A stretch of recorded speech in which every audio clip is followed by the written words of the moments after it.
Hello, welcome to the channel Why Stories. Enjoy watching. Manrique was already finishing his shift when a new call came in. 93rd? The passenger wants to go from the mall to the new residential area. Will you pick them up? The operator dictated the address. Yes, Manrique said wearily. But this is my last ride, I'm already working overtime. Sighing, he turned the steering wheel and merged into traffic to make a left turn. The route wasn't too long, and it ended right near his home. He was heading in that direction anyway, so why not take it? Just as he pulled up to the main entrance of the department store, a young woman in a short coat and high boots practically leaped into the car. "Let's go, move," she excitedly said, and Manrique, barely shrugging, was about to start the ride. But then the front door opened again, and a middle-aged, distinguished-looking man said with a hint of reproach, peering into the cabin, "Why rush like this, dear? You nearly tore the door off." He smiled as he said this, but his smile held both strong dissatisfaction and even a hidden threat. The woman remained silent, looking at her interlocutor with the eyes of a cornered animal. Manrique, having seen all sorts of things, wasn't surprised by anything and just briefly glanced at the pair, asking, "So, shall we go?" "Of course," the man answered, sitting down in the back seat. "Go ahead, drive." There were no problems with that. The evening city road was well lit, it was already late, and there were almost no traffic jams. Cracking the window slightly, Manrique pulled out a cigarette and was about to light it. But the woman, still on the front seat, suddenly grabbed his sleeve.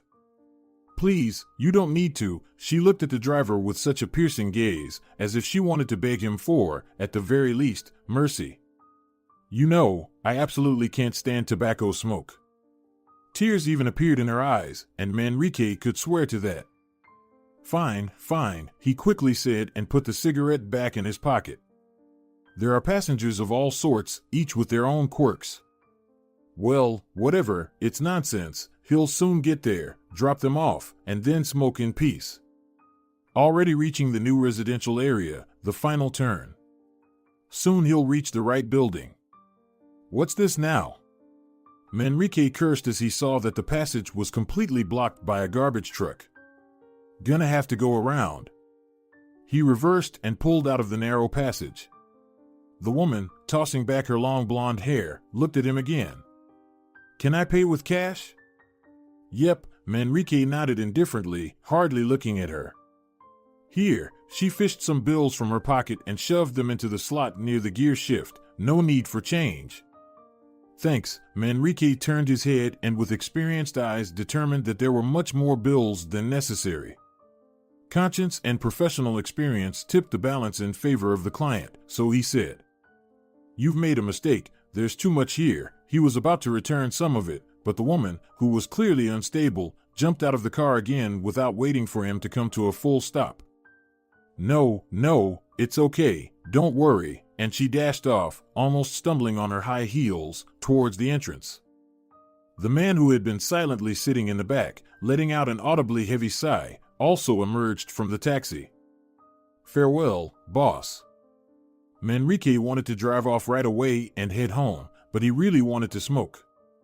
He parked across from the entrance, reclined the seat, rolled down the window, and finally lit up, squinting slightly.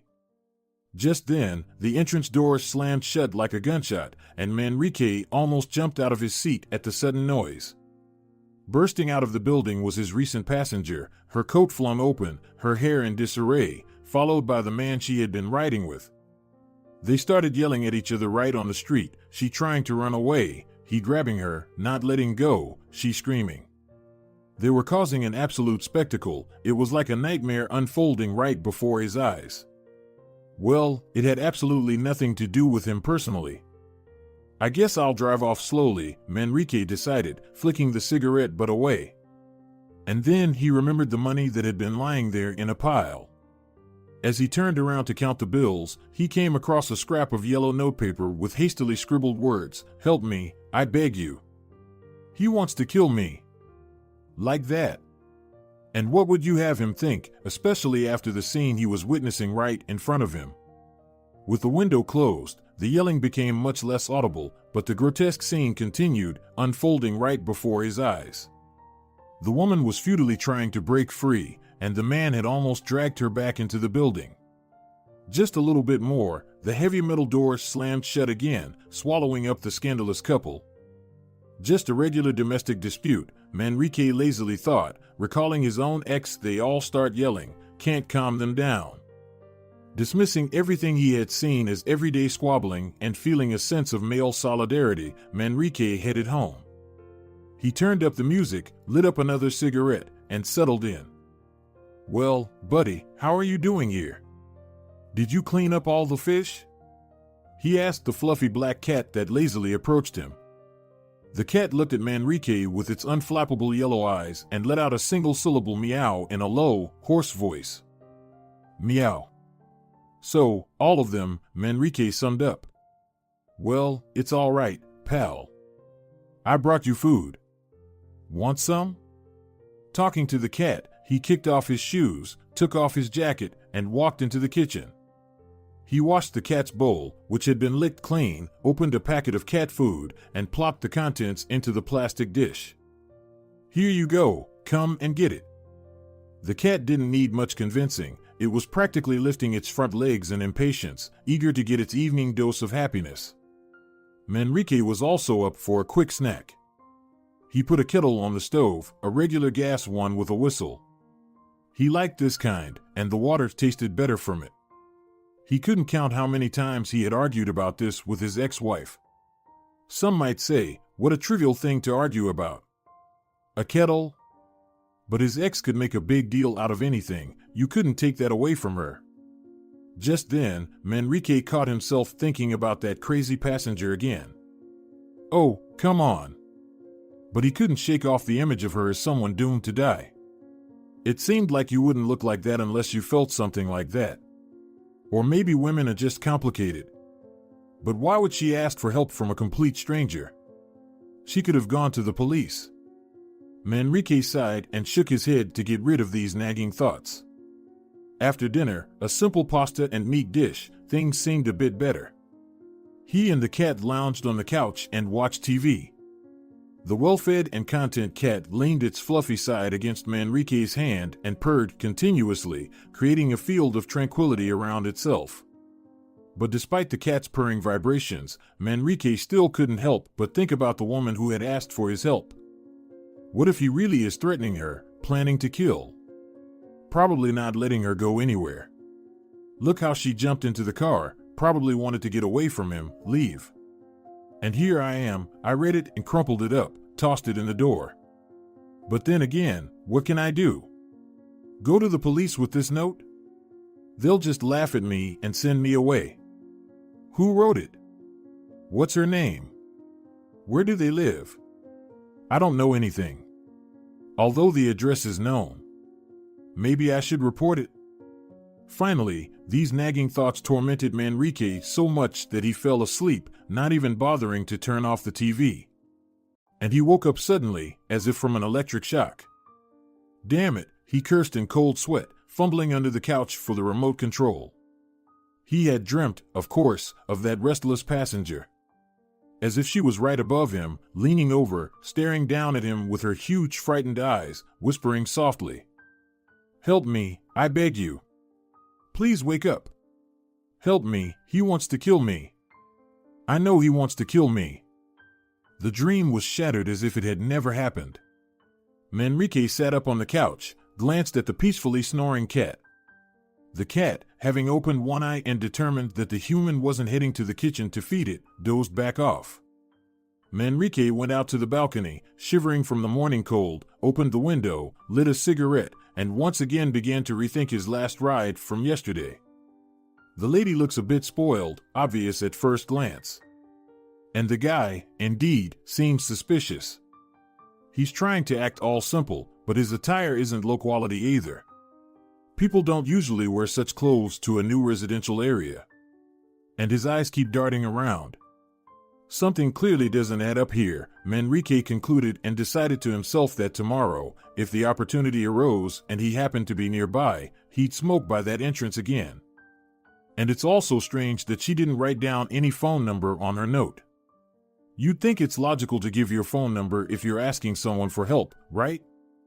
But for some reason, she didn't. Didn't have time? No phone?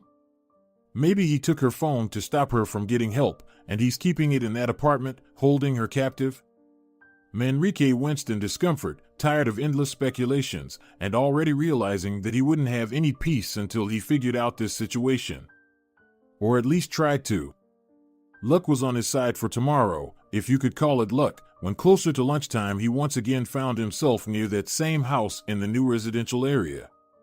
After buying a hamburger and coffee from a snack shop, Manrique comfortably settled in his workhorse of a car, facing the entrance, turned on some music, cracked the window, and began smoking, eating, and waiting for someone to come out or enter the building. For a long time, there was nobody at all. It was as if all the inhabitants of the apartment complex had disappeared. He finished everything, threw the trash into the nearest bin, and now he stood by the car, finishing his last cigarette.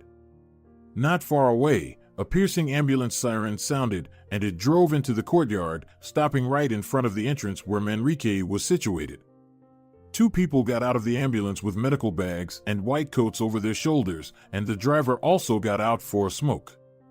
Manrique realized it was his chance and positioned himself behind the newcomers. He himself couldn't explain what he planned to do next.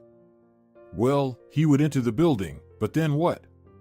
There were around 50 apartments. How could he possibly guess which one that woman was in, assuming she was still there at all? The arriving medical personnel entered the elevator, while he chose to take the stairs. He was ascending and berating himself internally. Idiot, why are you sticking your nose where it doesn't belong? What's this damn woman got to do with you, a complete stranger? Haven't you had enough problems with your own life? However, despite everything, he continued what he had started. He went, not rushing, up the stairwell, examining the apartments. When he reached the third floor, he heard the elevator stop on the floor above, and the medics got out. A male voice, which seemed familiar to Manrique, hurriedly said, "This way, please, quickly." He ascended another flight and cautiously peered around the corner of the stairwell. The voice was coming from the right, and the door they had just entered closed right before his eyes. "Geez," he said quietly aloud and shook his head in surprise. A very strange coincidence. Just arrived, just entered, and here you go. And the ambulance as if on cue, and the male voice of the same guy who was with the lady yesterday, practically as if on cue. Here it is, the right apartment. He was sure he didn't make a mistake. He moved to the trash chute and pulled out another cigarette, lit it, nervously glancing at the dusty small horizontally elongated window of the entrance. 10 minutes later, the door opened again. Manrique, looking down through the stairwell bars, saw the medics come out, and right after them, a minute later, the same guy from yesterday. After waiting for a while, Manrique went downstairs and approached the door. He raised his hand to the doorbell and was about to press the button, but changed his mind, withdrew his hand, and, pressing his ear to the door, listened. Then he took the doorknob and pressed it gently. The latch gave way, and the door opened quietly. So, it seemed right that he didn't lock the door, flashed through Manrique's mind.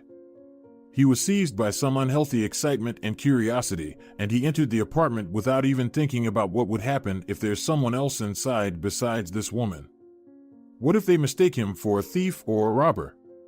Or maybe her husband or whoever he is will return any minute now. However it may be, Manrique cautiously moved to look around. The kitchen was empty, only the quietly murmuring small TV on the wall was on. No one in the large room either. And this is likely the bedroom. He also entered here. What's there to lose? On the large double bed, covered with a blanket, lay the same woman from yesterday. He immediately recognized her by her light shiny hair, although she lay on her side, facing away from the door, and her face couldn't be seen. "Hey!" Manrique called quietly, approaching cautiously. "Are you okay?" The woman didn't answer and didn't even move. So he walked around the bed and looked at her face. She lay with her eyes closed and breathed evenly and calmly.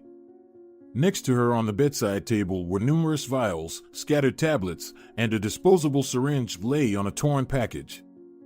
They injected her with something, and she fell asleep, Manrique guessed. Then he heard the sound of an opening door, and his heart raced with excitement, like an engine in second gear when climbing a hill. Darn it, I'm stuck. Manrique cursed himself. What to do now? Where to hide? He will have to explain himself to the apartment owner and most likely deal with the police. And he doesn't even have that damn note with him. Oh God, what a fool he is. Should he hide under the bed, really? Fortunately, the returning man, if it was him, wasn't in a rush to enter the bedroom. He was making noise in the kitchen, turned the TV louder. Manrique had some time to think. Quickly surveying the room, he approached the window and pulled apart the dense curtains that barely let any light through. There was a balcony outside the window. There it was, his salvation. He could stay here until the guy leaves again. After sliding the curtains back into place as they were and sliding his hand between the curtain panels, Manrique cautiously opened the balcony door, praying that it wouldn't creak. The plastic door opened easily, almost silently, and let in a stream of fresh March air into the room. Thank God. He rejoiced to himself and slipped onto the small balcony. On the opposite side of the door leaf, there was a small handle to securely close the door. Manrique closed it and immediately felt a chill from head to toe. What if it won't open now? But no, he was lucky again. The test showed that it could be opened. The door was good, well made. He went out to smoke. You won't accidentally lock yourself out. In this manner, Manrique found himself standing on someone else's little balcony, somehow having gotten into someone else's apartment and someone else's life. How did I even end up in this mess? He wondered in amazement, not really understanding now why he got involved in all this. Manrique was generally a sympathetic person, kind by nature, and often suffered for it. Even in the early grades, he stood up for the weak and the bullied, and then the juvenile delinquent gang would desperately beat him up. And he, wiping tears and blood from his split lip or nose, would get up and jump into the uneven fight again. His mother, changing plasters and bandages, pitied him and wondered, "Why did you mess with them? What business is it of yours?" Apart from me, there was no one else to help him, Manrique would reply. I just couldn't stand by. Once, the boys brought a tiny, skinny kitten to the class. Dragging it out into the schoolyard during the long break, they tied it up with strings, wrapping its belly and neck, and hung it from a branch, and they lit a bonfire under the tree, laughing as the unfortunate little creature writhed, trying to escape the burning heat. "What are you doing, you monsters?" Manrique shouted when he saw what his classmates were doing, and without thinking, he burst into their tight circle with a piercing cry, swinging his backpack desperately. Unthinkingly, he also picked up a stone and hit one of the tormentors right on the head. The guy fell on the grass, and the rest scattered with cries, shouting, "Stop this lunatic, he killed Roberto." What happened at school after that? Roberto was taken to the infirmary, stitches were put in, and he was taken to the hospital in an ambulance. The entire teaching staff was on edge. They investigated for a long time what had happened and how. The local police officer came, interrogated everyone who was involved in the fight and who wasn't. All parents were summoned, a full-blown investigation was launched. And Manrique sat at home, locking himself in his room, applying ointments and bandages to the burned wounds of his little rescued friend, as the veterinarian taught him. First thing, he rushed to the vet clinic with the kitten, paying no attention to his own bruises and cuts. "Oh, my poor little hero, defender of the oppressed," his mother lamented, not really scolding. His father, tousling his son's unruly hair, just asked, "How many were there?" "6, Manrique answered with a pout. "Well, you almost held your own," his father suddenly laughed. "What do you mean?" The boy didn't understand. "You're brave, like little Taylor from the Grimm Brothers' tale," his father laughed, took down 7 with a single swing. Little Manrique smiled at his father, his mouth wide open, missing a front tooth, and beaming with happiness that he wasn't being scolded. In the end, they healed Roberto's head, a new tooth grew, and the kitten recovered, eventually growing into a huge, glossy cat. It followed his little friend like a loyal dog and hissed menacingly at anyone who could potentially hurt him. Since then, no one messed with Manrique, and the local kids, cats, and stray puppies sighed with relief. It turned out similarly in his subsequent adult life. Only there was no one to stand up for Manrique himself, and he got himself into various messes that he had to sort out himself. He got married, one could say, on a whim. He was dating a girl he really liked.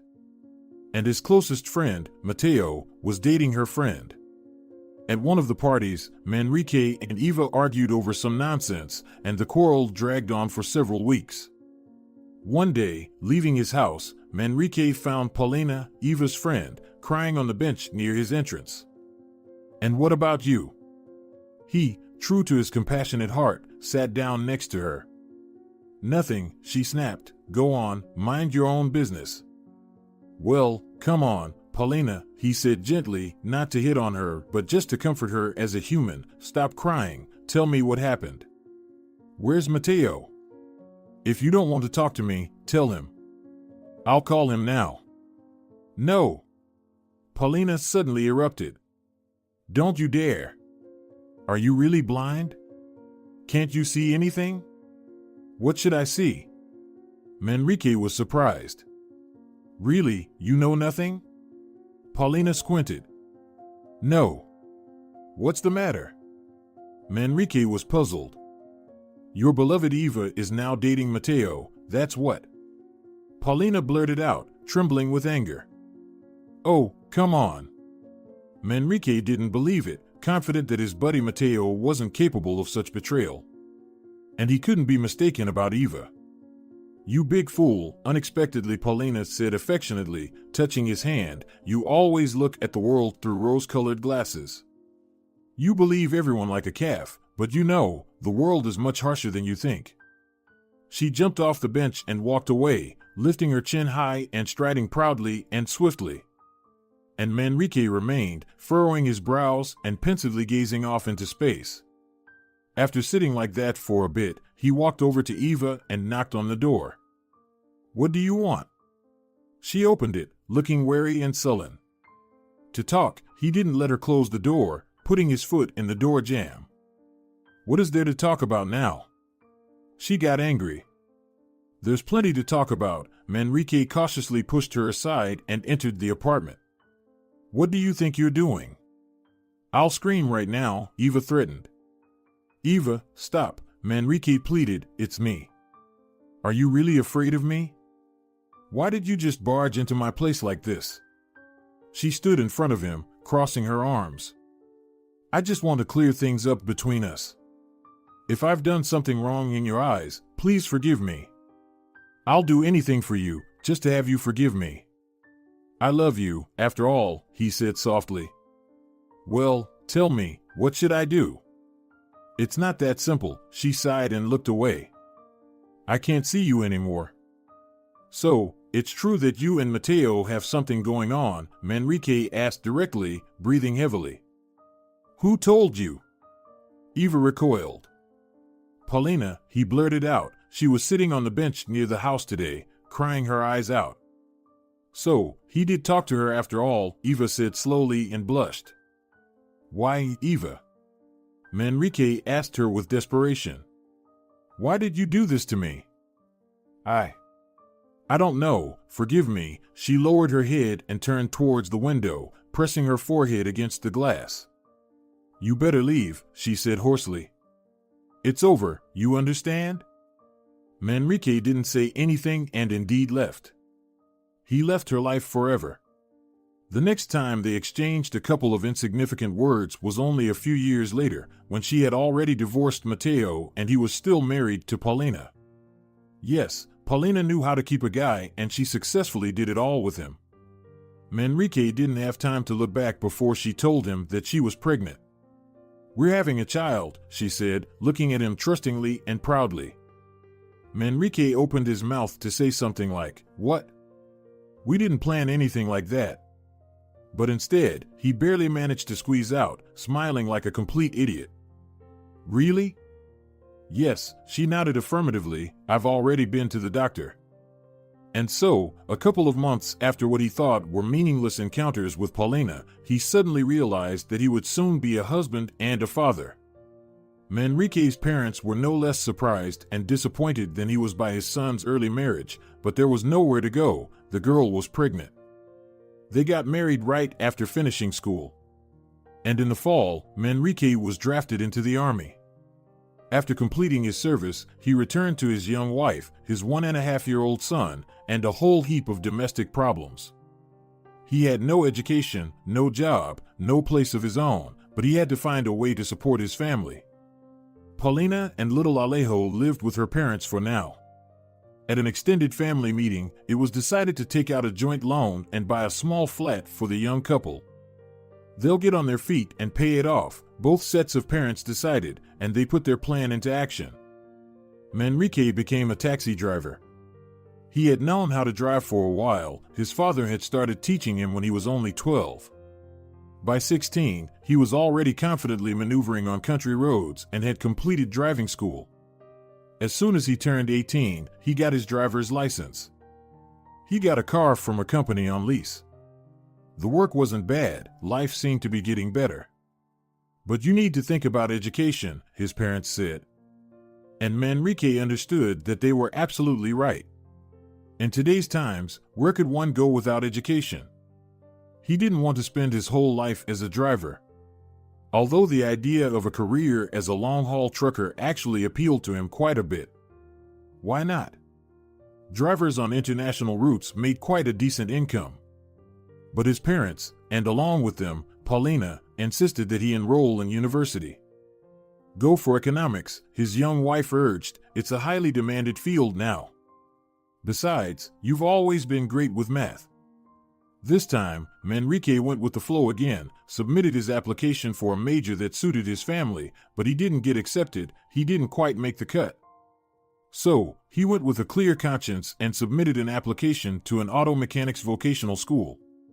They accepted him with open arms. Nowadays, students with good school certificate and no dark marks in their history were as valuable as gold in technical schools.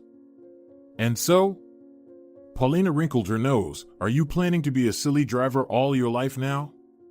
Well, not really, Manrique defended himself. I can work as an auto mechanic. Good specialists are always needed.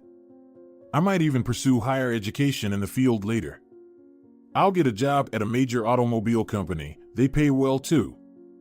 Oh, sure, they're really in short supply of you in major companies. Paulina was getting angry. She was often angry in general and was constantly dissatisfied with everything. Manrique understood that as a husband and father, there wasn't much he could offer her yet. But did he ever push her to have a child? Did he propose marriage? She could see perfectly well that he was just an ordinary guy. So, why was she throwing tantrums now? No one was to blame for what had happened. You could have used your head and at least protection, he often answered Paulina mentally when she started voicing her complaints again and staging scenes and attacks, but he never allowed himself to say such things out loud. He loved his son with all his soul. Little Alejo meant everything to him in this world. After school, he dashed home as if on wings to see his son, hold him in his arms, and play with him. Then he always managed to carve out half an hour to take a walk with him and would work until late at night. He allowed himself only half of the weekend each week, but Paulina was still dissatisfied, bleakly tallying up their meager finances every month. I need winter boots. Alejo has outgrown all his clothes. Father is paying for the credit for the umpteenth time. Maybe we can put him in daycare.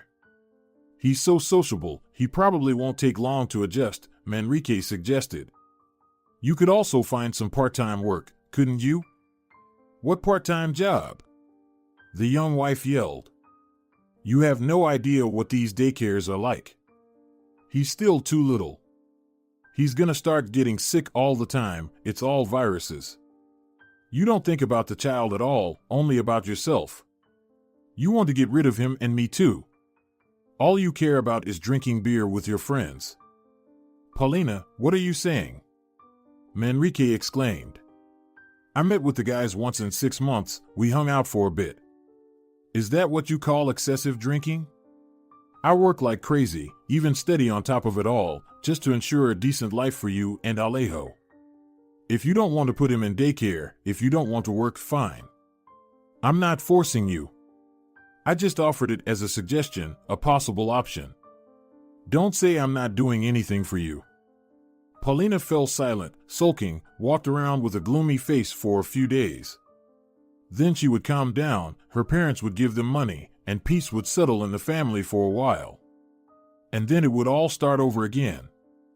They lived this way for 2.5 years, until Manrique graduated from the technical school. On his graduation, Paulina gave him a keychain with Volvo branding and jokingly, half seriously said that now he had to excel in his profession to buy a car like that for the family.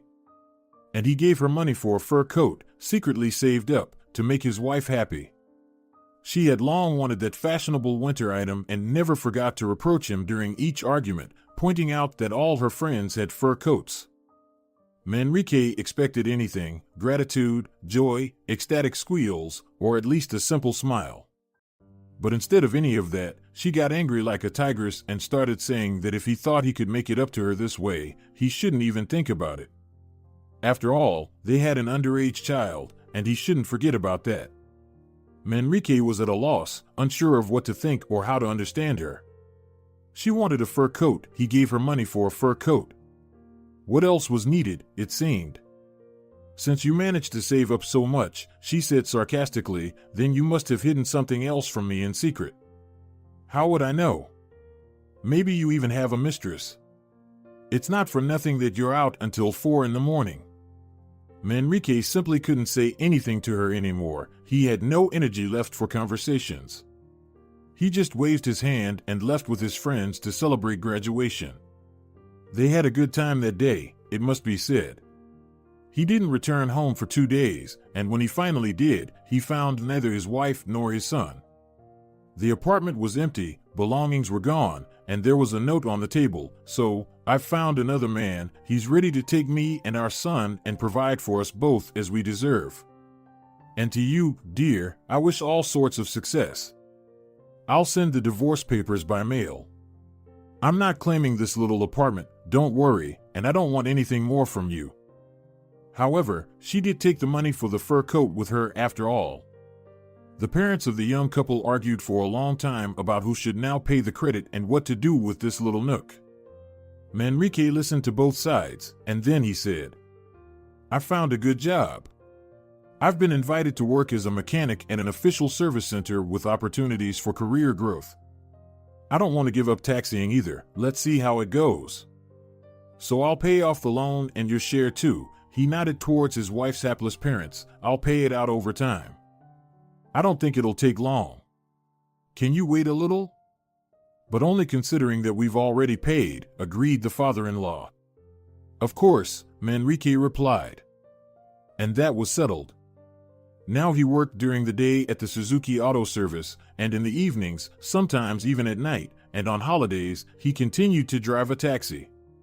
He saw his son when Paulina allowed. They now lived in a big private house with her new beau. Apparently, he did have money, and Paulina had always been a pretty girl. And Manrique wished her all the best and wasn't even particularly upset about her leaving. After all, he had never loved her, that was the truth. But he missed his son a lot and really wanted the little guy to live with him, although he understood perfectly well that it was unlikely to ever happen. He asked Paulina for only one thing every time: not to hinder their communication. I want him to know who his father is, you understand? Please, don't deprive me of the opportunity to raise him. After all, he's my own son, my flesh and blood. Oh, calm down already, Paulina answered disdainfully, curling her lips. No one is planning to deprive you of your paternal rights or the opportunity to see him. If you can provide him with something useful, I'll be happy. But for now, he's still too little to be shuttling back and forth all the time, agreed? Let him live here, with me. Arturo doesn't want him to call him dad either, says the child should have just one father. See, you're in agreement on that. Certainly, Here's the continuation of the translation with direct speech indicated using dashes. And thank God, Manrique said. And he tried. He tried his hardest to ensure that Alejo had the best of everything. He was earning well now, and the taxi side gig was very helpful in the sense that he didn't need to buy his own car. He could get everywhere in the work car and, if needed, earn some extra money. No one demanded a strict schedule from him, and everything was falling into place as perfectly as it could. He even got himself a cat again, or rather, the cat found him. One day, Manrique returned from work, and there was a healthy, handsome black cat with a white collar lying on the doormat in front of his door. "Hello," Manrique said to him, "where are you from?" The cat meowed in a welcoming manner but didn't hurry to leave. Manrique let him in, inspected him, fed him, and that's how the cat ended up staying. No owners for the feline were found. No one rushed to respond to the announcement that Manrique had posted on all the neighboring houses. "So, are we going to live together now?" Manrique asked him, and the cat squinted contentedly, almost as if smiling in response. Manrique was happy to have this company. Alejo liked the cat too. Its temperament was calm, which was good for a child. "Dad," the little boy asked, "can Kitty come with me to our home?" "Well, let's ask him." Manrique smiled and leaned his ear towards the cat, as if listening for its response. "He said he likes living here," the father translated the satisfied purring of the cat. "And if you want a kitten for yourself, let's find a little one for you. All right? Just ask Mom and Uncle Arturo first. Okay?" "Okay," Alejo agreed.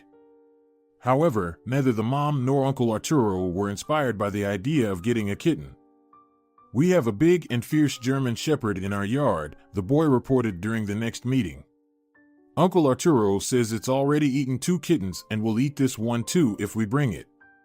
With that, the kitten question was closed, and Alejo enjoyed spending time with his fluffy friend when he visited his dad. Usually on weekends, either Saturday or Sunday. But in these particular weekends, they all went somewhere together for a vacation, and Manrique decided to work properly since Alejo wouldn't be in town anyway. And there he was, working. On Saturday, he met that odd couple, and then on Sunday, look at this, kind people, he was sitting like a thief on someone else's balcony, hiding from the owners. Oh, when will life teach him not to make such foolish mistakes? Such thoughts crossed his mind as he shivered on the balcony and strained his ears, waiting for the sound of the front door. He only waited until it started to get dark. And the bedroom was still quiet and dark when Manrique, cautiously pushing the plastic door ajar, silently slid inside. The woman seemed to still be sleeping peacefully, and there were no other sounds to be heard in the apartment. Turning around, he discovered that the woman who had been asleep recently was now sitting on the bed, her arms wrapped around her knees, and looking at him with the same pleading, piercing gaze. "It's you, isn't it? You really read my note? I knew you would come. Please, save me. You have such kind eyes, you won't leave a woman alone in trouble, will you?" She stood up from the bed and, just as she was, in a thin, almost transparent nightgown with thin straps, approached almost closely. "He wants to kill me, I know it," she began speaking in a quick whisper. Her hot, excited breath was so close that the scent of this woman made Manrique's head spin. "I know," she continued and took his hand, "he's wanted to get rid of me for a long time, he keeps me on pills, I'm in his way. Save me, please. Take me away from here." The woman clung to Manrique with both hands and convulsively touched him, breathing heavily and looking at him imploringly. I need to go," Manrique said, scared by her sudden outburst. Something was off here, something was wrong, and the whole room, the medicine, the pills, and the ambulance, it was all strange somehow. The door to the room swung open, deafening him like the sound of a gunshot. A dazzling light flashed, and Manrique, squinting from the unexpectedness, froze in place, expecting that he'd get busted any moment. Probably, her jealous husband would just knock him out right there, and that would be the end of it. But instead of that, there was laughter. Resounding, loud laughter, perhaps even nervous, almost sarcastic. Manrique cautiously opened his eyes and looked around in fear. Indeed, a man entered the room, the owner of the apartment, apparently. Now he stood in the doorway, staring directly at this scene. His wife, in the arms of another man who had somehow snuck into the house, and he was laughing, like a wild horse, unable to stop. Manrique no longer understood anything. He just stood there like a statue, blinking in confusion. Meanwhile, the woman, looking annoyed as if angry at something, climbed back into bed and covered herself with a blanket. She didn't lie down completely, but sat half-sitting, pulling her knees close to herself, and stared attentively at the one who had entered. "Oh God, again." The man who had entered finally burst out laughing. "I knew it, yes, I figured it out," he told Manrique, extending his hand and wagging his index finger at him like a schoolteacher to a misbehaving student. "I knew it, young man," he said again, grinning. "She slipped you a little note too, didn't she?" "Yes, she did," Manrique agreed, repeating the man's last word automatically and nodding. He was simply bewildered by this whole circus at home, and on top of that, he was freezing on their damn balcony. "Well, what can you do? You're not the first and apparently not the last," the man smiled bitterly at something known only to him. Manrique, on the other hand, still didn't understand a damn thing. He just stood there and smiled. "All right, let's go." The host suddenly took pity on him and added, closing the door, "Dear, if you need anything, just let me know." "All right?" "Yeah," the woman muttered sullenly, dissatisfied, and pulled the blanket over herself more. "Do you drink brandy?" the man suddenly asked Manrique as they walked down the corridor toward the exit. "BB brandy?" Manrique exclaimed once again over these abnormal weekends.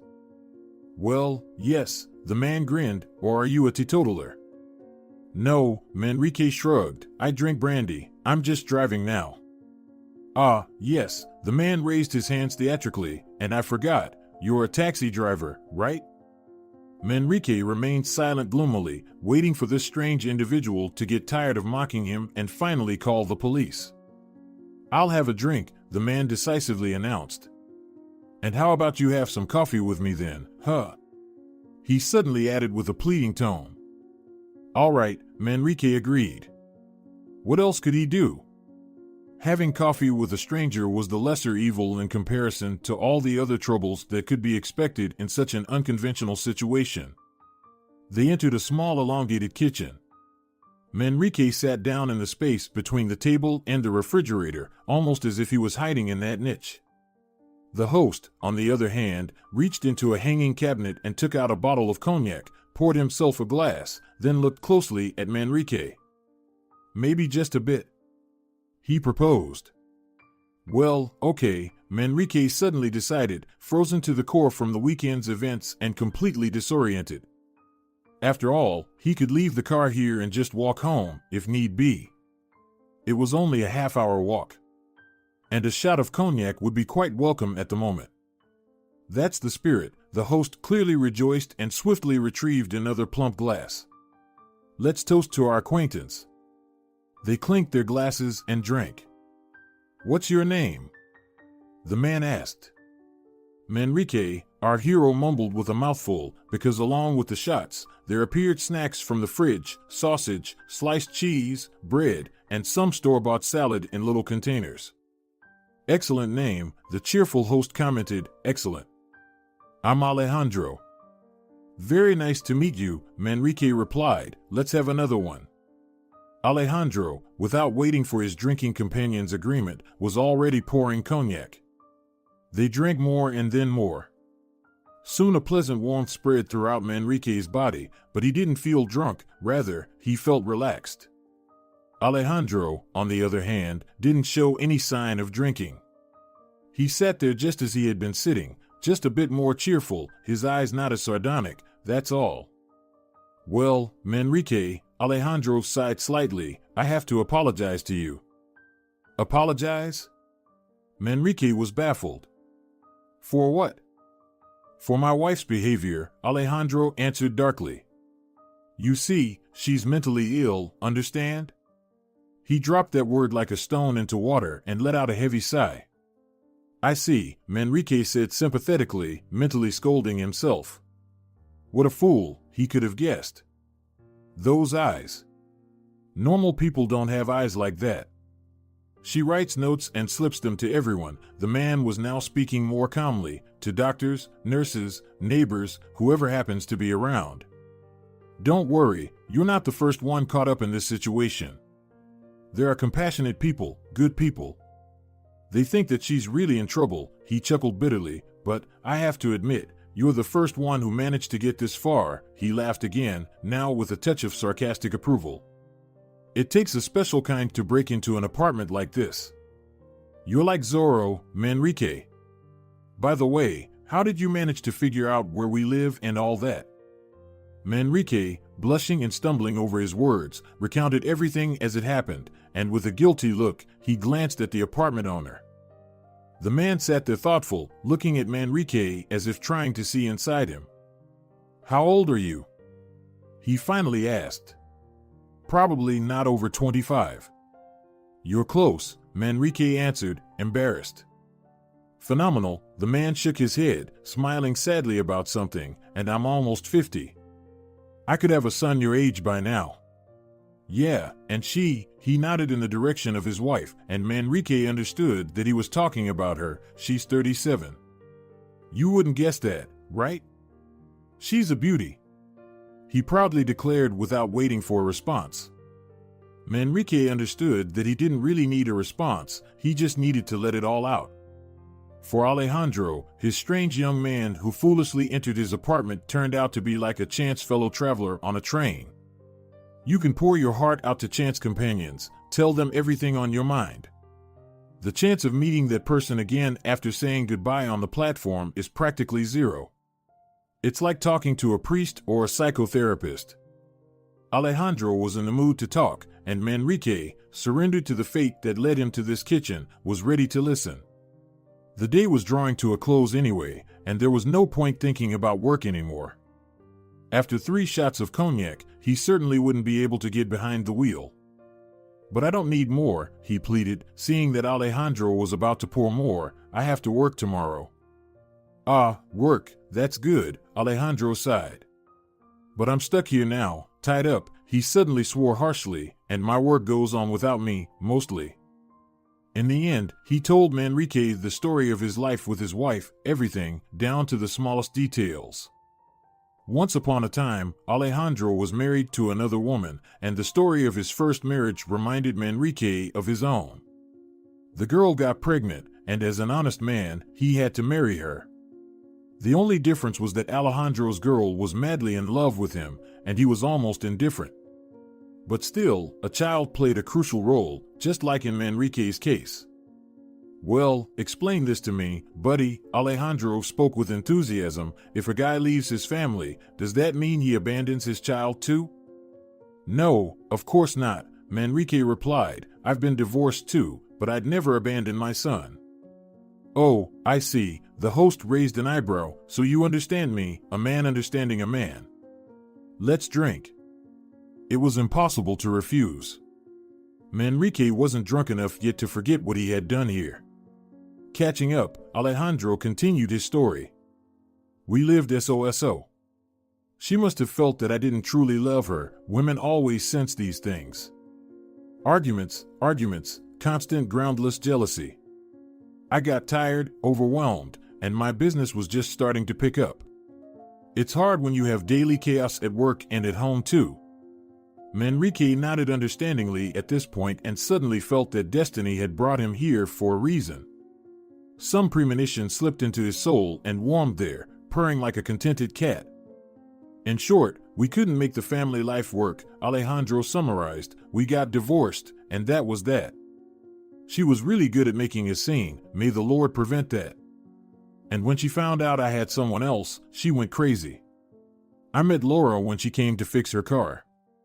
I happened to be at the dealership purely by accident, but it turned out that I met her. Alejandro fell silent and smiled at some of his own memories, and Manrique, as if in a dream, saw the next scene vividly. A young, even more beautiful Laura drives into the upscale car service. She's healthy, sociable, and always surrounded by many men. Of course, a woman like her is always the center of attention. She walks into the showroom and asks the receptionist or the young manager, "Have a seat, please, available employee would be here soon. Would you like a coffee?" Laura smiles and nods politely. "Yes, please." And now she's holding a hot cup in her hands on a saucer and a branded little chocolate with the company logo, a compliment from the dealership. Just then, the glass sliding doors open and Alejandro enters. He's also young, handsome, and fit. He spots Laura right away, their eyes meet, they smile at each other, and a spark passes between them, like the ignition turning on inside an engine. "Good day," Alejandro says to her.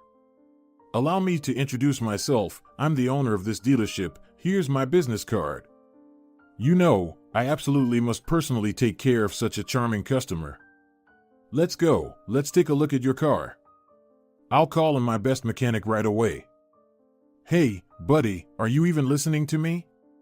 Alejandro's insistent question snapped Manrique out of his strange mental immersion in someone else's past. "Oh, yes, of course," he caught himself. "Please continue, I just imagined what a beautiful couple you must have been back then." "You, young man, have quite an imagination," Alejandro laughed, though it was clear he was pleased with the unexpected engagement of his listener. "So, I fixed her car up perfectly and didn't charge her a dime. I told her that instead of payment, she owes me a date. Well, not owes, I considered it an honor if she'd agree to go out with me. Oh God, she was something back then." Alejandro's eyes became moist. "I still can't get over how she turned out now," he sighed heavily. "Anyway, I took her to the most expensive and luxurious restaurant. I didn't expect anything like that on the first evening, of course. You can tell right away when a woman is on a certain level. They don't jump into bed right away, they know their worth. We talked, had drinks, had dinner. She told me a bit about herself, and I told her about me. And that's how it started for us. Restaurants, movies, theater, you know. Finally, it got to the point where she agreed to spend the weekend with me at a country club. I was clever about it. I gathered my coworkers to prevent my Luz from getting mad that I'm taking off for 2 days, like I'm tearing myself away from my family. At the company party, I may have overdone it a bit, had some champagne, got a bit tipsy, and introduced Laura to all the employees as my girlfriend. She liked that, I could tell. I just forgot, the fool that I am, that my Luz knows one of my female employees. Well, I completely forgot, you know. And of course, she spilled the beans to her immediately. And then it all started. I won't even go into all the details of how much dirt she poured on me. She didn't hesitate to criticize my daughter either, and she was only 6 years old at the time. What stress for a child? That same night, I packed my things and left her. We didn't have a real family left anyway, just appearances. I felt really sorry for my daughter. But what could I do? If we had continued bickering like dogs every single day in front of her, she wouldn't have gained much from that life, and she certainly wouldn't have become any happier. My fiancée stirred up the whole town, turned all our friends and acquaintances against me. It was like she declared a vendetta, I swear. As if I hadn't left a family, but instead devoured a dozen people alive. But the worst was yet to come. Believe me, neither I nor anyone else could have imagined something like this, even if they tried with all their might. Luz found out our address through acquaintances, where Laura and I were renting an apartment. She wrote me a note and left it at my workplace. Back then, we didn't have cell phones, saying that we needed to discuss something about our daughter. Come, she said, at such and such time, there's a matter concerning Veronica. Well, I fell for it like an idiot. I thought she finally wanted to suggest something constructive about our future, something that would help me communicate normally with Veronica. I thought she might ask for money. God, I was ready to give her anything, just to give her a decent life. But leaving with Laura was out of the question. I had built the entire business in this town with my own hands, and with blood, over several tough years. In short, I went home, to our former shared apartment, to this meeting she supposedly set up. Supposedly, because I arrived, but she wasn't there, and neither was our daughter, and nobody answered the door. Then a neighbor came out, heard me ringing for about 5 minutes. She said they had left about an hour and a half ago, and Luz took the daughter with her. They met on the staircase. She told her that she's taking the child to her grandmother's and that she had some things to do herself. And then something stabbed me in the heart, you know, a feeling, a bad feeling, just one word, premonition. I jumped back into the car and rushed to my apartment. I arrive, and there's an ambulance, police at the entrance. At that point, my heart didn't just stab, it felt like it hit my heel, and my vision blurred, like fog. I barely managed to park, I swear. My hands became like cotton, slippery, I couldn't hold the steering wheel. I managed to clumsily get out of the car, and there they are, carrying Laura on a stretcher out of the entrance. Her eyes are closed, and a bloody stain on a white sheet spreads across her chest. God, I almost collapsed right there. And they're leading my ex-wife to a nearby police car, her hands in cuffs. I don't remember much after that. Only the neighbors later told me that I nearly smashed the police van with my bare hands, threatened to settle things with Luz on the spot. And she, that sneak, was looking at me with her shameless eyes through the window and smiling. But her hands were already in handcuffs, I remember that well, her gaze was horrifying. I only regained some semblance of awareness in the hospital. I'm sitting in a corridor, a long one, chairs, armchairs, and it's completely empty. And why am I sitting here? I can't even remember. Then I see a surgeon coming towards me, followed by another, and they're taking off their masks as they walk. And in that moment, I woke up as if from a dream, remembered everything, Luz, Laura, that horrifying bloody stain on the sheet. I rushed to the surgeons, I wanted to ask something, but my tongue wouldn't move. They were saying something to me, but it was like I couldn't hear them. Later, they said it was shock. From the psychological trauma I went through, apparently. Alejandro twitched his shoulders, and Manrique understood that he had just relived that old nightmare once again, as if he had just been there himself, as if he had seen it all through Alejandro's eyes. The apartment owner sat for a while, gazing out into the already dark window, and poured himself another drink, not even bothering to ask Manrique if he wanted to join. She survived, as you understand, said Alejandro. The knife missed her heart by 3 millimeters. 3 millimeters, you know?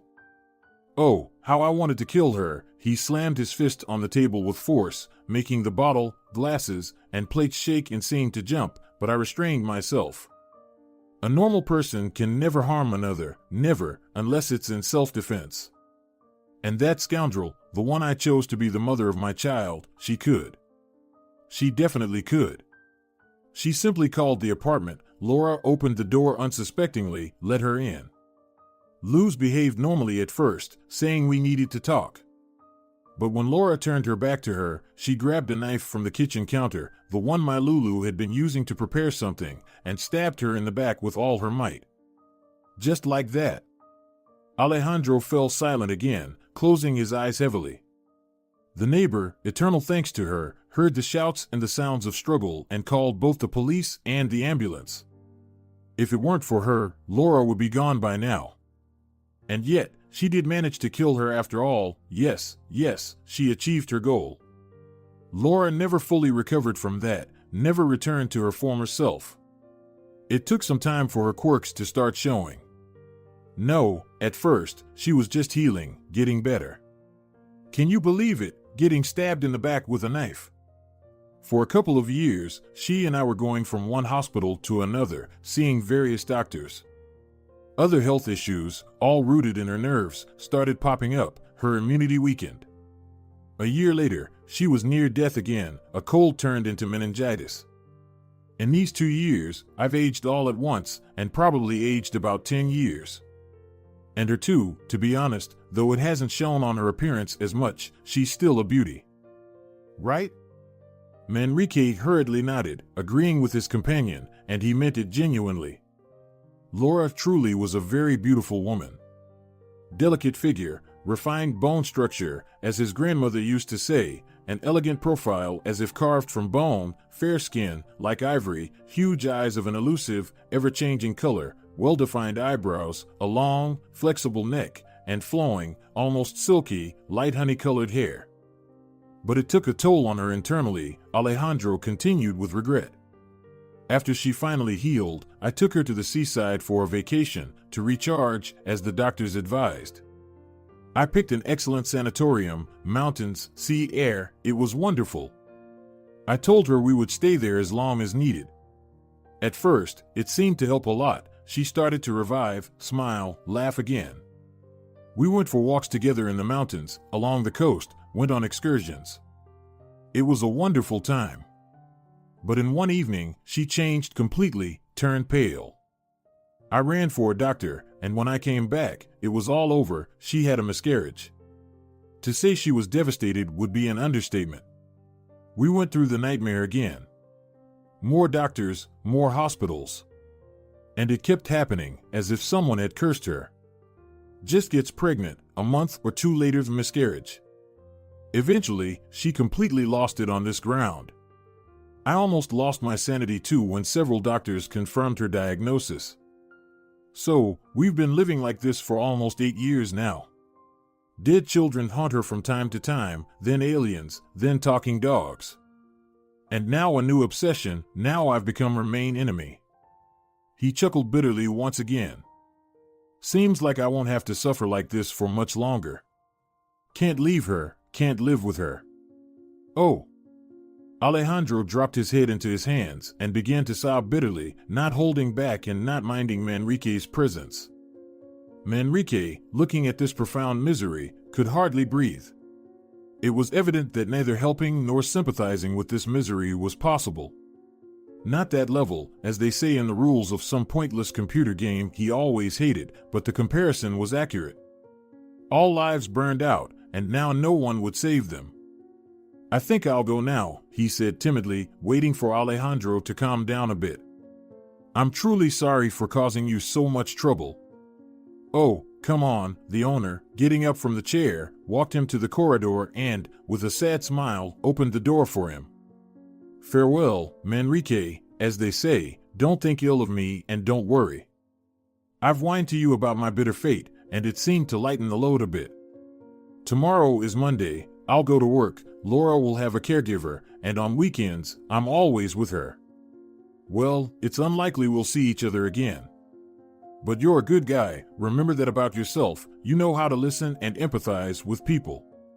That's a rarity these days. Take care, buddy, and he closed the door behind him. Finally in the stairwell, Manrique leaned against the cold wall and let out a deep sigh. So much had happened in just one weekend. And how much information, emotions, physically palpable sorrow he had experienced. He felt tangled up in all of this, like a fly caught in a spider's web.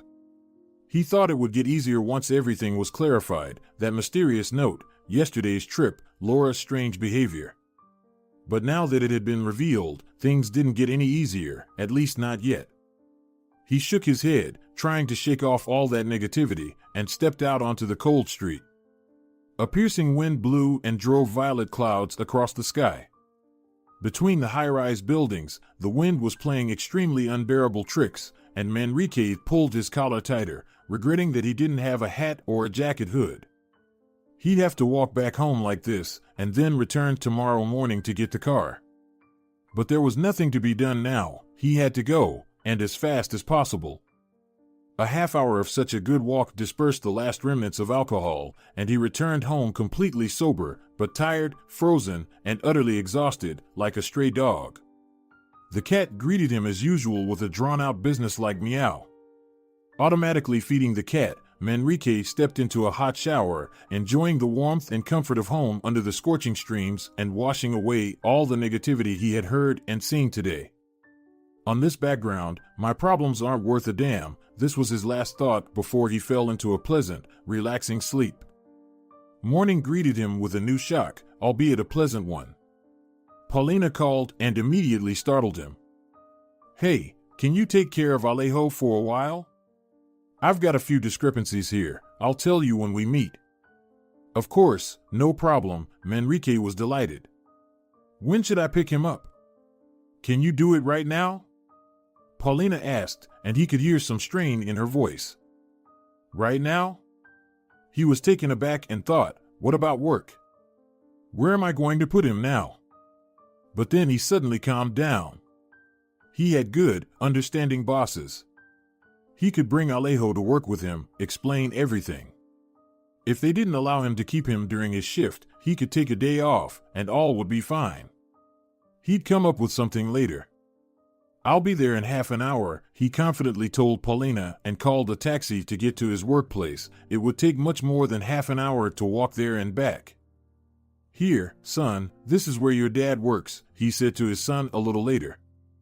His son, like most kids his age, was bright and cheerful at 8 in the morning. Cool, Dad. The little boy expressed his admiration and immediately went to look at all the shiny car stuff. Who do we have here, such a charming visitor? Maybe a new auto mechanic? The head of the body repair workshop came out to meet them, smiling. Are you coming to work with us, like your dad? Yes, the little boy nodded importantly. I have experience. I've already unscrewed all the wheels on my toy cars. Oh, undoubtedly, Basilio chuckled. We definitely need workers like you. Come on, try to unscrew this, and he handed the boy a huge wrench, directing him straight to a dummy car placed on a promotional stand. Can he stay with me today? Manrique asked. Unexpected situation. My ex-wife called in the morning, asked me to pick him up. Tomorrow, I'll ask my mom to take care of him, and then we'll see. Sure, I'll let you go today. Manrique's boss suddenly brightened up. Just finish up the order, there's a little left, and then you can go. Just don't forget your golden worker, he chuckled and left the workshop. Thanks, Manrique sincerely thanked his boss and went to finish the order with a calm heart. Alejo at this time was completely under the spell of the girls from the sales department, and they chattered and giggled with him, vying to offer coffee, cookies, and candies. While working, Manrique once again realized that he was still digesting yesterday's late conversation with Alejandro. Some aspects of this story were unclear to him. For example, how did Alejandro's daughter end up with her mother if she committed such a terrible crime? She should have been imprisoned, and for a long time. Well, whatever, it's not my concern, Manrique brushed off his own thoughts. And that's enough of thinking about it. For a while, he actually managed not to think about it. He immersed himself in his favorite work, talked with colleagues, then finished up, picked up his little son, took him home. Alejo was glad to see the cat again and play with it properly. Manrique fed him soup with meatballs, which he still had in the fridge.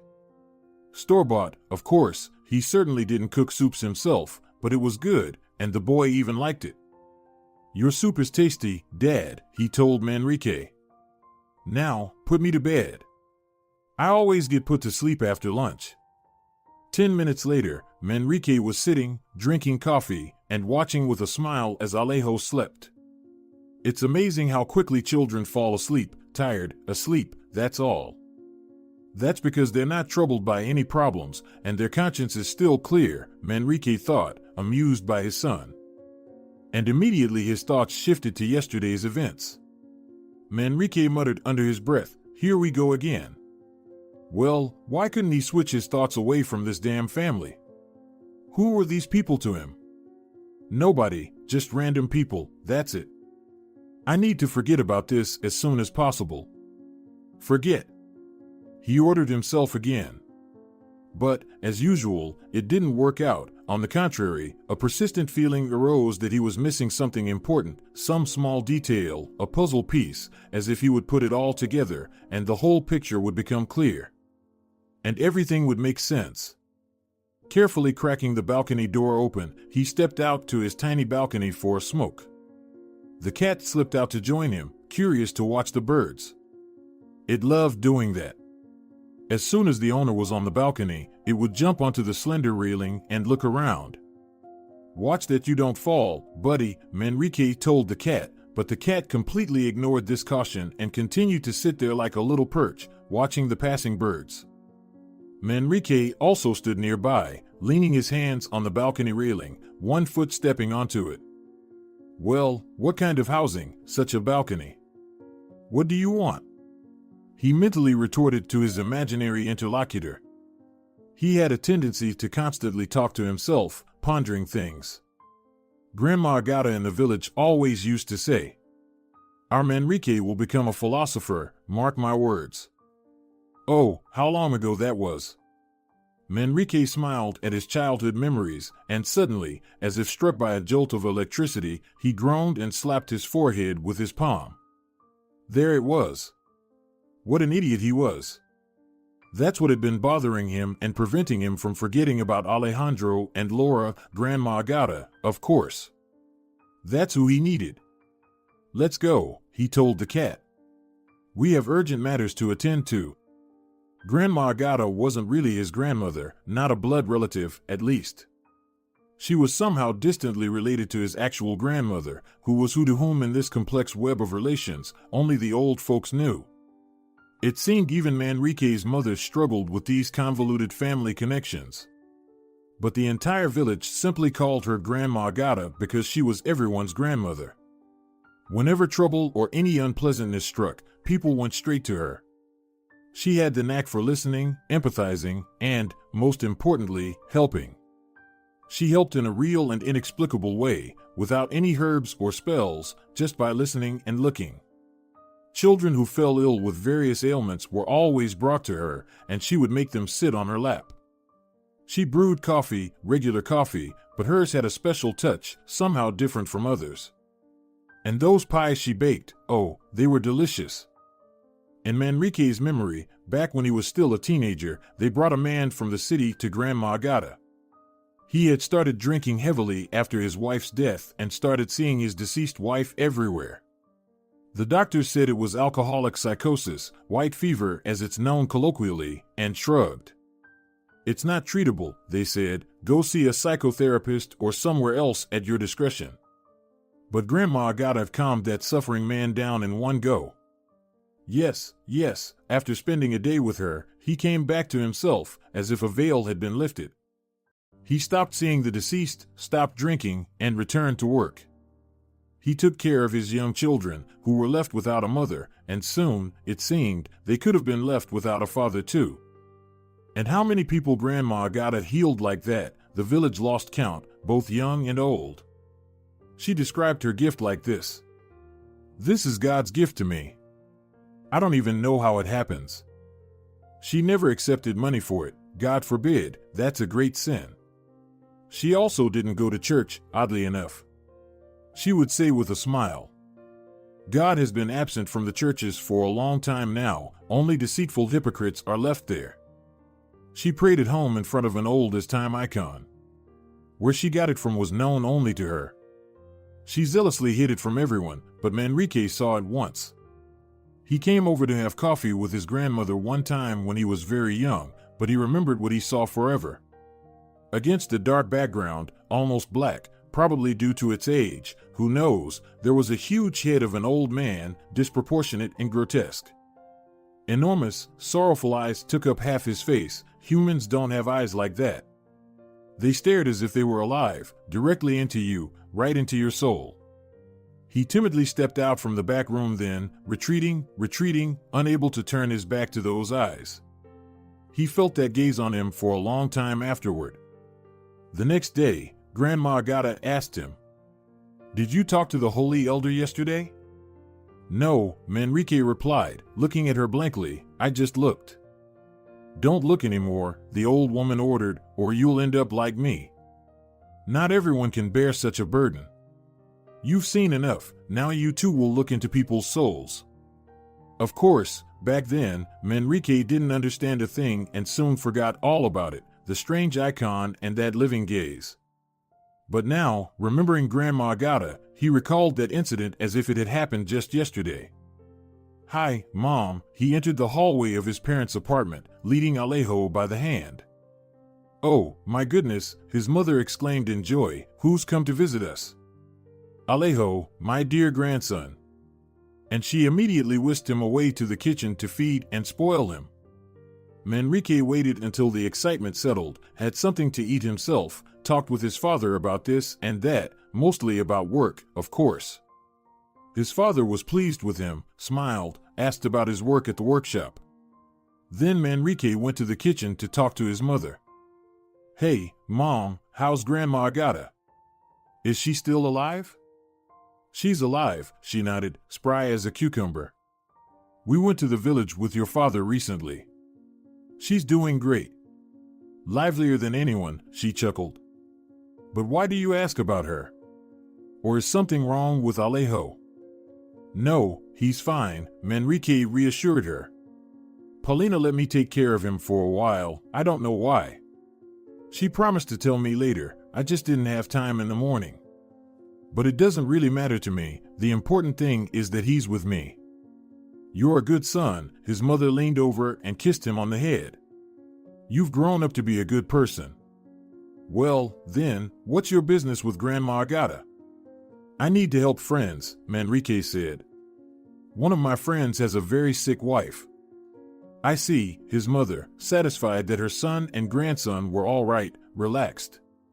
"Well, let's call our grandma and ask her when Agata can see them. You know, she doesn't have a phone." "It's amazing she agreed to use electricity," the son laughed. There was an old village tale about it. The locals would constantly tease Grandma Agata, saying she wasn't afraid of electric light but ran from the phone like it was fire. Children offered to install it for her so many times, but she always refused. Why was that? Light is necessary for practical purposes, but your phones are just for idleness, Grandma Agata answered them. What do you do with phones? You just chat all day, ruining your souls. The soul can't tolerate idleness, it starts to darken and wither. Both relatives and villagers laughed at her quirks and soon shrugged off these eccentricities of Grandma Agata. Well, if she didn't want a phone, so be it, the neighbors could always call her. Can you take care of Alejo tomorrow? Manrique asked. And maybe a couple more days. I'll find out from Paulina what's happened with her. I might take some time off work. Yes, of course, his mother beamed. No problem, leave him with us today, and you can stay the night. I'd love to, Manrique smiled, but I have my cat, you know.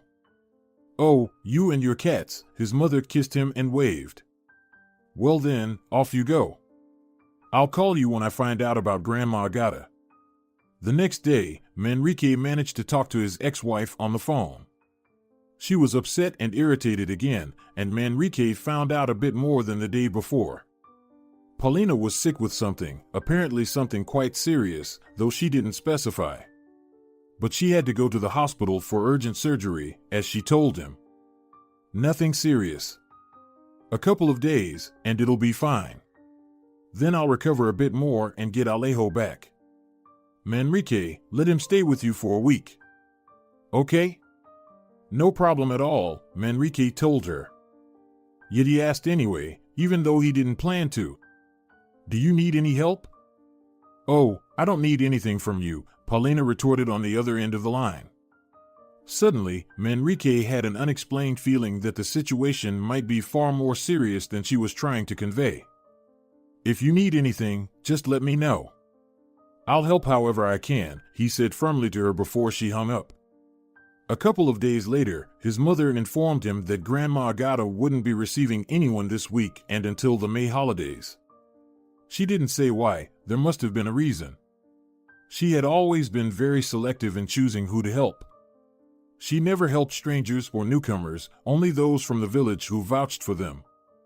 I'm not an all-powerful, I can't help everyone in the world, she would firmly explain to those seekers who tearfully begged for her benevolence, earning herself a reputation as a strict and unapproachable woman. There was another peculiar aspect to her. No one could enter her home without being invited by the mistress herself. It was as if an invisible barrier blocked the way. Many tried, especially those same rejected seekers, as she called the people who came to her door in droves. But not one succeeded. The villagers had gotten used to the sight of strangers sitting on their suitcases in front of Grandma Agata's house. She paid them no mind, as if they were invisible. And never, not a single time, did she show any leniency. If she didn't know someone through one of the villagers, that person might as well not exist at all to her. Well, will she see my acquaintances? Manrique asked, slightly worried. She told our grandmother that she'll see them, his mother replied, but not before May. By the end of the week, it became clear that Paulina wouldn't be picking up Alejo yet. She didn't answer phone calls at all, and on Friday, she only messaged that she would be staying in the hospital for another week. She would let him know when there's clarity. Manrique was somewhat concerned, not so much for her, but for Alejo. What was going on? What should he do with his son? Should he enroll him in daycare already or wait a bit longer? If he is going to enroll him, he'd need to handle the paperwork, but Manrique didn't even have Alejo's birth certificate. Everything was with Paulina. For now, it seemed his mother was okay with watching over him, even happy to, but it couldn't go on like this forever. In the meantime, while the situation remained unclear, Manrique decided to visit Alejandro again, tell him about Grandma Agata, and try to convince him to take Laura to her. He had no idea why he personally needed to do this, but he was acutely aware that he had to. He just had to, that was all, so he went. He parked near the familiar building, got out of the car, realized he didn't know the entry code and couldn't recall the apartment number either. He stood by the intercom, trying to decipher which buttons were still visible and which were most likely to work based on where. Pressing various combinations of what seemed to be the four most viable buttons yielded no result. The intercom buzzed, but the door didn't unlock. Frustrated, he decided to wait again, hoping someone would open the door. He sat on a bench near the entrance and was once again surprised by the absence of people around. The weather was nice, the sun was shining, it felt like spring, so there should have been children playing in the courtyard. There was a playground there, but there was no one around, as if all the residents had vanished. There wasn't even a single annoying old lady sitting on the benches. It all felt quite strange. Manrique finished his cigarette and tossed the butt into a nearby trash bin. Just then, the entry door chirped, and Alejandro walked out onto the street. "Good day," Manrique approached him. "I actually came to see you." "Who are you?" The man stopped and gave the young man a suspicious look, as if not recognizing him. Then he ran a hand over his eyes, as if brushing away an invisible veil, and casually said, "Oh, it's you, Manrique. Sorry, didn't recognize you at first. What do you need?" "I came to talk," Manrique answered, somewhat hesitantly, and immediately felt how unfortunate and uncomfortable this sounded. Alejandro would most likely send him away now, rightfully so. Who wants to engage in conversation with random strangers again? "I need to leave now," Alejandro said. "Let's talk later, okay? And not here." "Do you know the Café Robinson?" Manrique nodded. The cafe was conveniently close to his workplace. "Great, let's go there then." Alejandro checked his watch. "Around 9, all right?" "Okay," Manrique quickly responded. "I'll come. Maybe I can give you a ride?" He quickly added, "No, thanks, I have my own wheels," Alejandro said and headed towards his Hummer parked almost directly across the street. Manrique whistled softly as he watched him. He only now noticed the car. It was quite impressive. So, it was Alejandro's car. He must indeed have a good business. But why did he live here? This wasn't a wealthy or prestigious neighborhood by any means. However, it was probably related to his wife's illness. The Hummer revved to life, its electronic horses neighing under the hood, as if a whole herd were housed in there, and it disappeared around the corner. Manrique hopped into his yellow taxi and first drove home to feed his cat. Then he headed to his parents' house to spend the rest of the evening with Alejo, take a walk with him before bedtime, and then head to the meeting with Alejandro. Inside Robinson, the air was thick with smoke and noise. It had that kind of rough and masculine atmosphere. People here drank strong drinks, listened to rock music, and smoked like there was no tomorrow, following rules set in stone long ago. "Well, have a seat, buddy." Alejandro was a bit tipsy already, and because of that, he seemed more cheerful than 3 hours ago. "What brings you back to our sorrowful abode? Or did you forget something last time?" No, I didn't forget anything. I want to tell you something, and he briefly outlined his plan to his conversation partner. So, Grandma Agata, huh? Alejandro sat there, fingers locked together, his expression focused and stern again. You know, buddy, I don't believe in Grandma's sorcery. I don't believe in any sorcery either, Manrique agreed, not in any kind of sorcery, just in Grandma Agata, only her, because I've seen it many times, and not just me, practically our entire village has seen how she helps people. If that were true, Alejandro reasoned, your Grandma Agata would be a worldwide sensation right now, like that same Vanga, and there would be kilometer-long lines at her gate. And there are lines, Manrique concurred, but she doesn't see anyone. And no one can get to her without her invitation. Then why hasn't this phenomenon been covered in newspapers, shared on social media, and proclaimed to the whole world by now? Alejandro squinted. I don't know, Manrique honestly admitted, I haven't really thought about that. Maybe it doesn't work without her willingness. You're just telling me some sort of nonsense, Alejandro shrugged and signaled to the waiter to bring him another drink. This time, Manrique didn't drink with him, and he didn't even order coffee for himself. He didn't feel like having anything, and that wasn't the reason he came here. He needed to somehow convince this serious and obstinate man of the necessity of having his wife treated by Grandma Agata. He felt that Alejandro wasn't leaning towards his side yet, and he was painfully contemplating how to persuade him.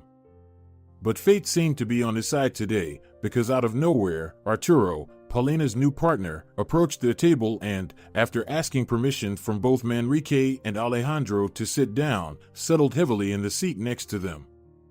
Hey there, buddy, Alejandro raised his glass and clinked it with Arturo's. It turned out they were well acquainted. Shared business, Alejandro said shortly, glancing at Manrique, thereby explaining the nature of his and Arturo's relationship. Manrique suddenly realized that Arturo hadn't come to see Alejandro at all. Arturo was sitting on pins and needles, and his gaze wasn't directed at Alejandro but at Manrique. Listen, we need to talk, he said to him and hesitantly looked at Alejandro. Can we step aside? Speak here, Manrique replied. I doubt Alejandro is particularly interested in our personal affairs. That's for sure, Alejandro waved his hand. Go ahead, Arturo, chat with the kid. I'll go freshen up in the meantime. All right, Paulina is seriously ill, Arturo said, swallowing hard. I already figured that, Manrique nodded. But what's wrong with her? Cancer, Arturo made a sorrowful grimace, the feminine kind. I'm really sorry to hear that, Manrique sincerely said. I'll take care of Alejo for as long as you need, just bring his documents so I can enroll him in daycare. I'll bring them, Arturo nodded, but there's something else. Paulina wanted to know if any Grandma Agata would agree to see her. She said you were aware. At this point, even Alejandro perked up, hearing that someone else was interested in the services of this mysterious grandma. I'll ask, Manrique nodded, I'll try, but I can't guarantee anything. All right, Arturo got up. I'll call you in a few days about the documents. Bring them here or wherever you say. Agreed, Manrique also stood up and extended his hand. Arturo hesitated for a moment and then shook hands. Well done, Alejandro approved of his actions as Arturo left the cafe. Arturo's a slippery guy, but he seems honest. What's your business with him? You didn't divide up a grandma, did you? He winked at Manrique and smiled. Never mind, don't tell me if you don't want to. He poured himself another drink. My ex-wife went to him, Manrique said calmly, and took my son with her. And now she's sick, and my son is of no use to him, which I'm quite happy about. I see, Alejandro looked closely at Manrique. You seem like a decent guy, from what I can tell. And it looks like a lot of people are interested in your grandma's services, apparently. She's not actually my grandma, Manrique patiently explained. She's a distant relative. She's extremely unapproachable. If you were to go to her, you should first go alone and only then bring your Laura. She's agreed to see you now, apparently, but not before the May holidays, and then she might change her mind altogether. She's just that way, strange, in general. So, first you're trying to sell her to me, Alejandro suddenly laughed, and then, when I'm hooked, you're telling me that it might not work out. Well, you better make up your mind. How can I explain this to you? Manrique suddenly said something he hadn't intended to say out loud. I really don't want to meddle in your affairs, to beg you for anything. I don't need that at all, believe me. In fact, it's kind of repulsive to push, as you put it. But there's something inside of me, like a creature, that won't let me live peacefully and keeps insisting over and over again, help these people. You have to help them. Manrique sighed and suddenly thumped his fist. So, please tell me, where can I escape from this? Alejandro stared at him as if he had just seen, at the very least, a real ghost or something of that sort. You know, kid, he finally said, for some reason, I don't even know why, I believe you. Let's go to your grandma. Spring had completely taken over the world when Alejandro and Manrique set out on the route to Grandma Gata. They were driving in Alejandro's Hummer, and halfway there, the owner of the fancy car let Manrique take the wheel. Manrique was delighted, like a child with a new toy, and he eagerly took the driver's seat, unable to hide his excitement. Cool, he said, grinning from ear to ear, stepping out at a gas station to switch back with Alejandro. It's not a car, it's a beast. Yeah, well, keep driving all the way, Alejandro waved his hand, you know the road. I'll just sit here and enjoy the scenery. Manrique realized that he had passed the driving test, and without needing to be asked twice, he hopped back into the driver's seat of the luxurious car. On such a vehicle, road imperfections were hardly noticeable. It felt as if the earth was sliding away from under the wheels. There were no potholes, bumps. The terrible country road had instantly transformed into a smooth highway. Ah, this is amazing! Manrique exclaimed in joy. And for some reason, he found himself suddenly asking Alejandro about something that he hadn't understood in the story he'd heard earlier. Why did your daughter stay with her mother? You said she turned her against you. But how could they leave a child with her after all that? That's how it went, Alejandro shrugged. I was shocked myself. Her family hired some super-duper lawyer who crafted the story just the way they needed it. Supposedly, Luz was in a state of shock when stabbed Laura with the knife, like she didn't know what she was doing. She was put on trial, but she didn't even receive a proper sentence, just 2 years of probation without imprisonment. They claimed there were mitigating circumstances, no prior convictions, and a minor child in her arms. And the fact that she nearly killed an innocent person that didn't matter at all.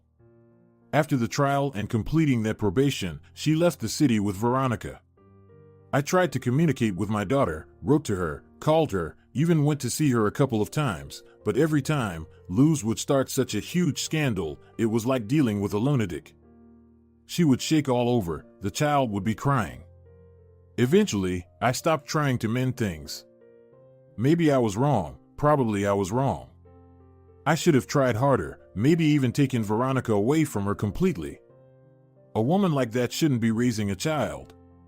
And now Veronica doesn't want to know me. She's probably right, Alejandro sighed.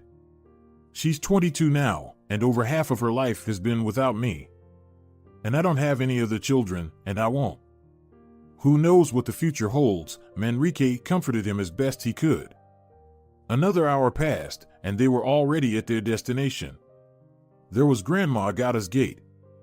And there was a crowd of those in need. They were sitting across the way, as always. It was a necessary prop of the village, an element of the rural landscape, one could say. But this time, as Manrique jumped out of the car, he almost physically felt the pain of each of these unfortunate souls silently sitting across from the coveted gate. He suddenly felt unbearably ashamed in front of them. Lowering his head, he tried to quickly slip through the ordinary, old, gray gate made of weathered, falling apart boards. Alejandro followed behind. No one from the crowd moved, they just followed them with sorrowful looks, and that was all. Hello, Grandma Agata, Manrique greeted the old woman. Mom sent this for you, and he placed a bag full of groceries on the table in front of her. Put it in the sideboard, the owner commanded sternly. You can't just put bags on the table. Now, who did you bring me here? Without looking at Alejandro, as if he wasn't even there, Grandma Agata asked, sitting down at the table and folding her hands like a schoolgirl in class. This is Alejandro, his wife is ill, Manrique said and gestured towards his companion, like saying, take a seat. Alejandro, even somewhat nervously, sat down on a low stool. Don't be afraid, it won't fall apart, Grandma suddenly said mockingly, and then jumped up from her seat, snapping her fingers right in front of Alejandro's nose. He immediately hung his head and began snoring. Manrique widened his eyes, not believing what he was seeing. What? Why? He began, stumbling over his words. Be quiet, Grandma ordered him, start telling. Not about them, she laughed, as Manrique was about to tell her the story of Alejandro and Laura. Tell about yourself. He had to comply. Jokes didn't work with Grandma Agata. After listening, she nodded. Bring Paulina when she's out of the hospital, it will work out. She's a fool, of course, but you're a good one. Why did you get married? Well, the Manrique began. Be quiet, Grandma scolded him again. I know it myself, child. So, did you want a stamp in your passport for the child? Now you're raising him without a stamp, right? So, what do these stamps matter? Oh, humans, Grandma Agata sighed sadly, pityingly, and spat on the floor. Well, goodbye, dear. She decisively got up from her stool and waved Manrique away, like saying the audience was over. But how? Manrique started again, looking at Alejandro, who was still peacefully snoring. Well, you'll manage with them on your own, Grandma informed him, as if it was self-evident. All right, bye for now. The return journey took them, for some reason, much longer than the same distance to the village. For most of the way, both of them remained in a subdued silence. Alejandro, who hadn't seemed to fully wake up, was sniffling. Manrique, sitting in the driver's seat again, was deep in thought. What did she mean? How exactly am I supposed to manage? He asked himself. God, are these really all my problems? Why did I get involved in this? But he was already absolutely certain, although he still couldn't fully believe it himself, that from now on, this was indeed his problem. Hey, what was that with your grandma? Alejandro asked him as they parked in front of his building. I feel like I've been hit with something, can't hold myself from sleeping. Get some sleep, you really need rest right now, Manrique answered. He locked the car and handed Alejandro the keys. The latter promptly dropped them and stumbled toward the entrance. Manrique let out a heavy sigh, picked up the keys, caught up with Alejandro, put the keys in his pocket, and supporting him by the elbow, guided him into the elevator and from there into the apartment. Alejandro immediately collapsed onto the couch in the main room and started snoring loudly. Manrique stood by him for a moment, closed the door, and entered the bedroom. He told the caregiver, "You're probably tired. When does your shift end?" "Tomorrow morning," the caregiver said, surprised. "And who are you?" "Where's Alejandro?" "Sleeping," Manrique honestly said. "And it's time for you to go." The caregiver got up, nodded, and left the room. Manrique sighed again, as if he was about to do something unpleasant, and sat down by Laura's bed. "Laura," he softly called her and lightly touched her hand. The woman's eyes opened and looked at Manrique. Her gaze was vacant and hazy. "Laura," Manrique told her, "you're confused. Alejandro loves you very much, do you hear me? He's your husband, and you're his wife. No one wants to harm you, that's all in the past. Everything has long passed and ended. Let go of your sadness, stop suffering, stop hurting. You're still a young and healthy woman, everything will be fine with you and your husband. It's not me who decided this, it's Grandma Agata who ordered it to be conveyed. Everything will be fine, wake up. And I think I'll go, I'm feeling tired." Manrique got up heavily from the chair, feeling like a weight had been attached to each leg. Barely avoiding stumbling, he left the room and locked himself in the bathroom. He filled the tub with hot water, almost boiling, and immersed himself up to his neck. How long he spent there was unknown. When he opened his eyes, the bathtub was filled with cold, almost icy water. It seemed to have formed a layer of ice if he remembered correctly. Shivering, Manrique got out, dried himself with a towel, got dressed, and left the apartment.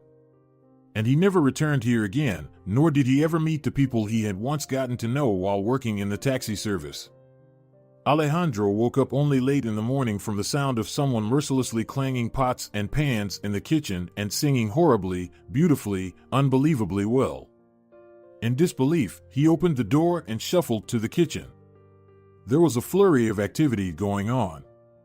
Laura was making pancakes while managing to clean up, turning everything she got her hands on upside down and shaking it out. "Oh, it's you," she smiled at her husband. "You finally woke up, my prickly hedgehog." Alejandro sat down on a stool and burst into tears.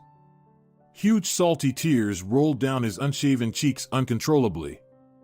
Laura got worried, stopped cleaning, and came up to him closely. "Darling, what's wrong with you? Are you crying? What happened?" "Nothing. Nothing happened," he assured her, hugging her tightly as if he wanted to glue her to himself forever and never let go again. "You know, while I was away, you made an impossible mess here. Your grandma would be very displeased. Now I'll clean up properly everywhere, and then we'll go home. All right?" "All right, my dear, all right," Alejandro answered her. "Of course, we'll go home with you." Returning from vacation, Manrique came to the salon looking as shiny as a polished coin.